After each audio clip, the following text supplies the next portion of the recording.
and welcome to That Book Life. I read my grandpa's favorite book, and I'm not quite sure what I think about him yet based on this book. Hi Anna.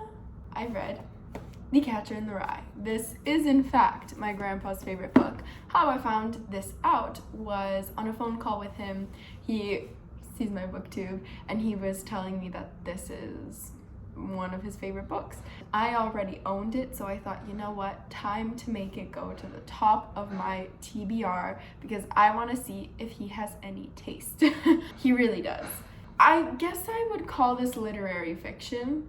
I'm not quite sure what genre of fiction it falls into. Listen, I read this at a normal pace for me. I think a few days, 3 or 4 days, I finished it. So already starting off somewhat weak because I do typically read books I love in 1 to 2 days. However, with school starting and everything else that I do, it is really hard to find time to read every now and then. Taking the time I read this in with a grain of salt. But on the actual book itself, I've never read anything like it, so off the bat, that was very impressive because I think it's very hard to kind of break the barriers of a fiction novel. A lot of my favorite authors try to do that. For example, Sally Rooney really tries to break the organizational structure of a novel, of a fictional story, and that's why I love it so much, reading her work, because it's something new, it's something fresh.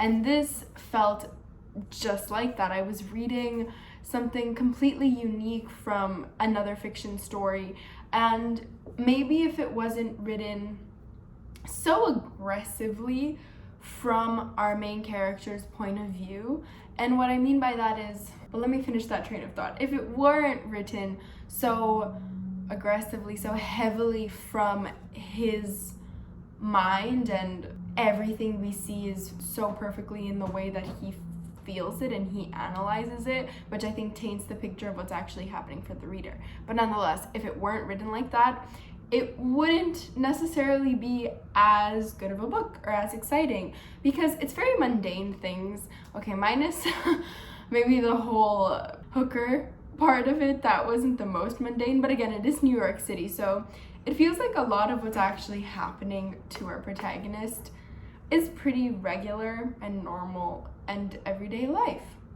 There's a teenager who is rambunctious, you could say. He's a little self-entitled and he's very self-centered, and he gets kicked out of school. He doesn't know how to tell his family. He's been kicked out of a few schools.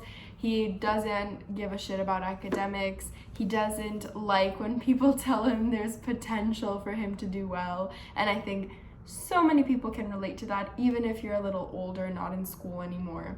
People telling you you have potential is one of the most aggravating things you can hear, because either you're putting that potential to use and trying hard in school, so hearing it makes no difference and you just kind of find it a little tedious, or you're not putting that potential to use in some of your classes and you just want to strangle the people who tell you you need to apply yourself because you have potential to be great. I feel him on that end, but plainly the story is regular, and kudos to the author for taking such a normal story to a new level in the way that he actually wrote it. So the writing, of course, is gorgeous. This protagonist is a pretty awful person. However, I will say some of his friends and the people he's surrounded with are equally, if not more, disturbing and pretty bad when it comes to their morals. In comparison to other characters in the book, he isn't the worst.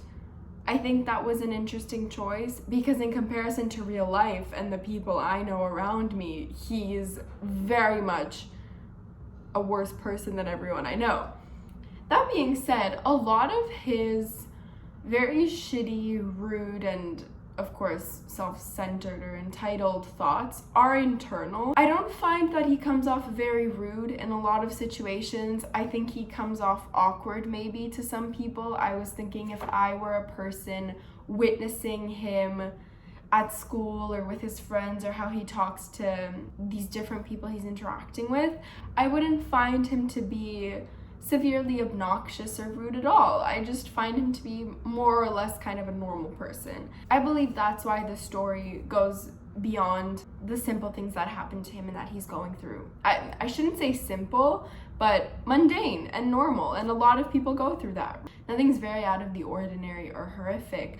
It's things that teenagers all really go through, but having the book heavily focused on how he feels about all of it and how he processes it definitely elevates it, because at some points during the book, I would roll my eyes at his thoughts. I was just thinking, how can you be such a prick?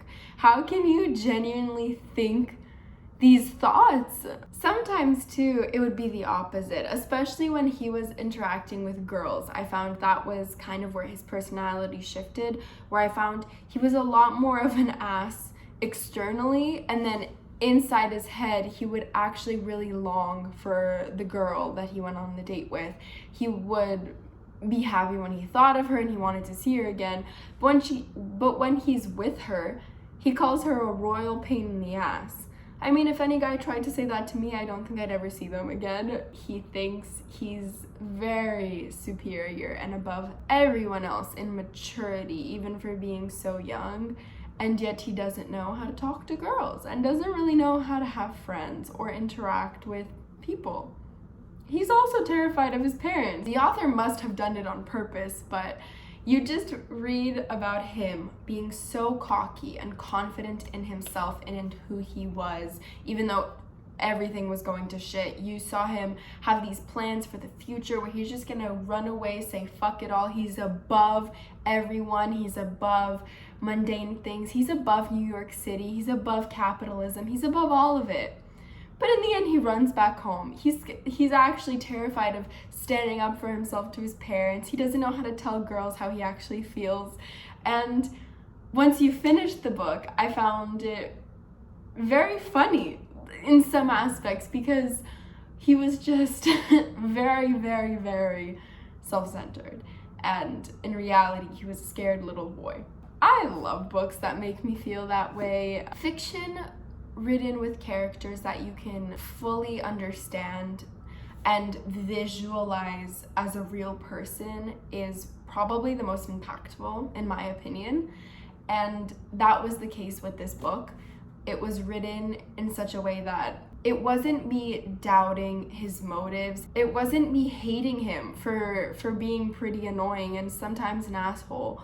It was me understanding what he was going through. It was, as a reader, reading his development throughout the book and seeing at the end that he really is all talk and no game. And that's okay. That can be the purpose of the story, to make you learn about this character and then realize he has nothing special or unique about him, that even though he really thinks every detail about him is amazing. Something else I really admired and actually enjoyed was how, of course, because it's his inner monologue, he's very honest. He's brutally honest because it's his thoughts, right? No one's there to judge him.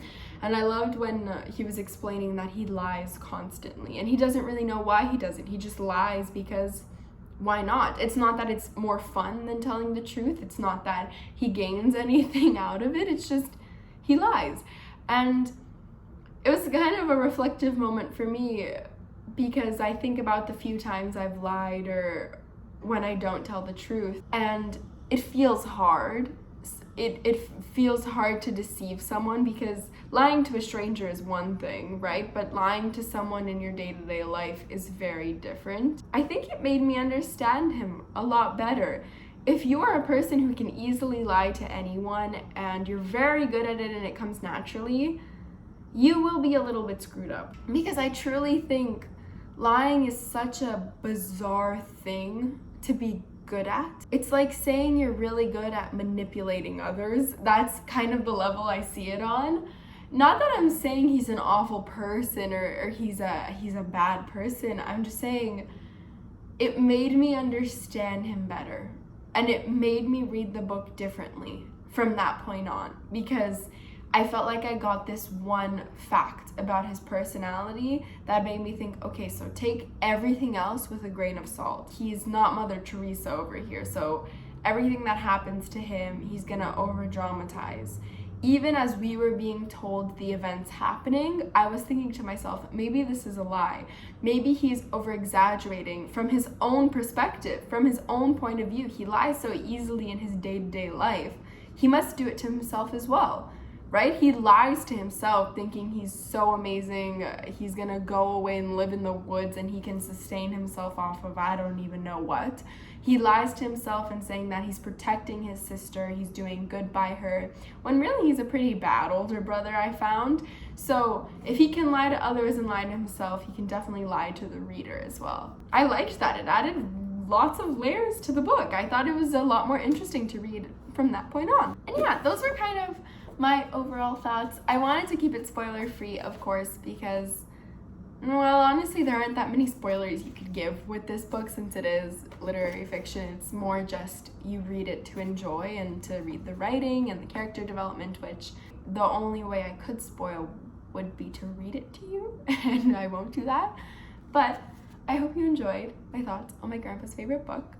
Overall, I really enjoyed it. There were many flaws with the main character, and that's why I enjoyed it so much. And I don't know what to think of my grandpa for loving this book, because if I met someone my age who told me they loved it, I would either be concerned that they agree with the main character's point of view and with his outlook on life, or I would appreciate them as a reader because they also find the writing beautiful and see the stupidity in the main character's point of view. It kind of goes both ways. Either you agree with the protagonist and then I fear for you, or you just appreciate this book for being basically a modern classic. But yeah, have a good day, drink lots of water,